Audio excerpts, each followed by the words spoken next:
See, as you can see, the more you fuck around, the more you're going to find out. And also, if you stay down here and you never fuck around, you'll never find out. Alcohol, right? So Luka in that first half scored 23 points. He got to his step back threes. But one thing to take away from this, even though Luka and Kyrie was clicking real well in that first quarter, the Mavs entered into the second quarter only up by 3 and went into the half down by 4. And throughout this series thus far, the Mavs have not gotten enough 3-point attempts. Because even though Kyrie and Luka had a great first half, they still weren't able to break down that defensive discipline of the Boston Celtics in a way in which they could get other guys going from 3, i.e. PJ Washington, Derrick Jones Jr., Maxi Keebler, etc.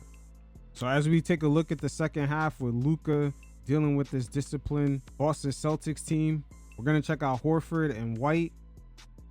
As off this screen, White commits on the help because he knows he was guarding Jones Jr., which he could leave open from the corner shot. But keep in mind, Horford ain't dumb. He knows he can't give up this shot right here to PJ. Horford is right here on the closeout to prevent this. Changes PJ's mind. So that's a 3-point attempt that Dallas would normally get throughout the regular season and versus teams that kind of have lesser experience like the Oklahoma City Thunder. So coming off that first half with Luka being so hot, we're going to see the Celtics overcommit right here. With Horford hedging completely, Drew Holiday trying to recover. Man, Drew is just too strong, like a fucking ox. He's going to get through those screens. But Luka being hot like that and the Celtics just being so concerned is going to open things up for Lively on this roll.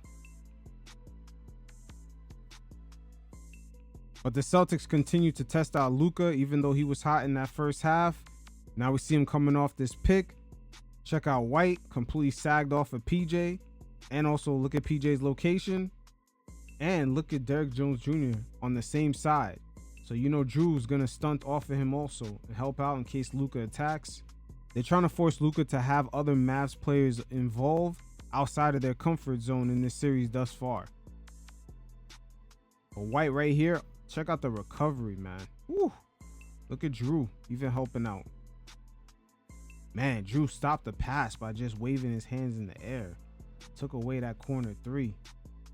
Even though they trust it, they trust Derrick Jones Jr. thus far taking these type of shots. But forcing other guys like PJ to make something happen outside of Luka. To take away all that first half momentum that Luka had, inch by inch, minute by minute. It's almost like a faucet leak. He was warmed up in the beginning, but it's a matter of time before he gets cold. So the Celtics still hunting to put Luka in a situation where he's trying to make other Mavs players make things happen. Check out how Drew Holiday is still close to the hip to Kyrie.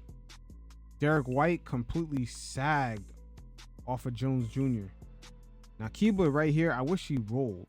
Even though he bumped into Tatum, he should have rolled right here. But again, the Celtics got the Mavs where they want them. They want role players like Keebler to be making tough choices. But with the wingspan of Tatum, he knocks that loose. We're going to take a look at this one more time coming off that pick.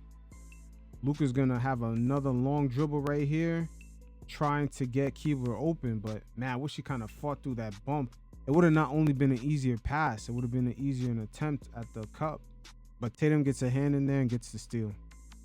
So off this Lively screen, KP hedges Luka. You see Sam completely sagged off of PJ. We're going to see exactly why. PJ misses the open shot. But initially, Luka had no chance to even make this drive right here because everybody can kind of sag off. Drew can sag off of Hardy. Sam sagged off with PJ in that spot that he normally doesn't knock down these threes. And you got Green in the corner. So everybody right here, technically, let's say if Luka was able to make this turn, this is what he'll meet. Tatum, Drew, and Sam. So when Kyrie's off the floor, this particular lineup right here is going to have a lot of issues if guys are just not making shots. So now Dallas introduces Dante Exum into the fold, trying to provide a little bit more shooting options as the pickings have already gotten slim with Hardy, Keebler, and Josh Green.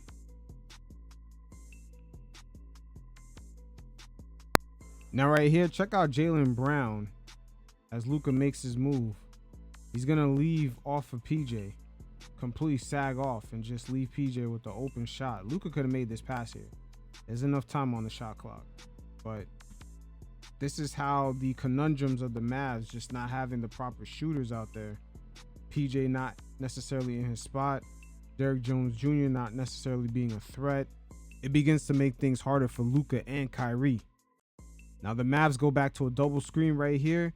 Al Horford gets caught real lovely by PJ, screen directly behind him as Derrick Jones Jr. rolls. So it gives Luka a bit more options other than trying to find guys open for three when they're really not hitting it.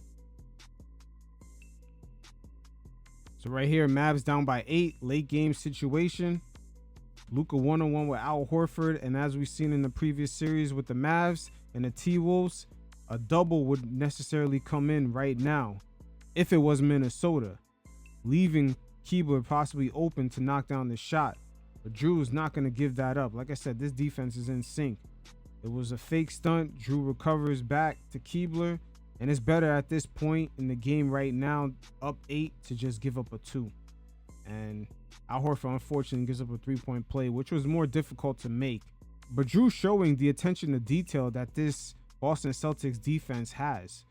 We see teams sometimes they blow leads a minute, 2 minutes into a game, and on a play like that, they normally would have double teamed to attack Luka as he kicks it out to open 3-point shooter. But the Celtics will put you in a position for you to complete the play on your own. They're not going to self-destruct and give you a way out. So overall, the star players of the Mavericks had 2 completely different halves, and at the same time, they had way too many defensive liabilities as guys like Tatum and Brown were just blowing past Keebler, Kyrie, and Luka.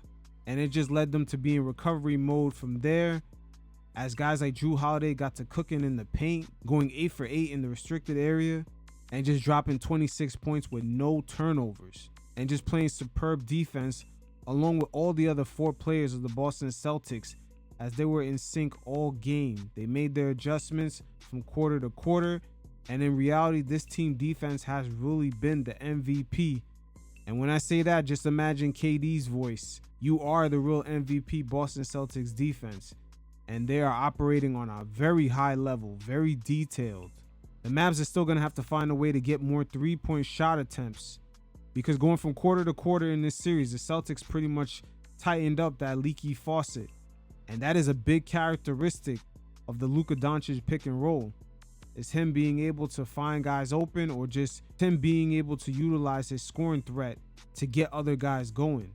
And when it comes to the Celtics offense, Jason Tatum showing much poise as he put the ball to the ground and started attacking the hoop as a playmaker, getting other guys open, getting 7 assists in the second quarter alone, and finishing the game almost with a triple-double, 18 points, 12 assists, 9 rebounds. He's showing much more poise and maturity coming off his last NBA Finals in 2022.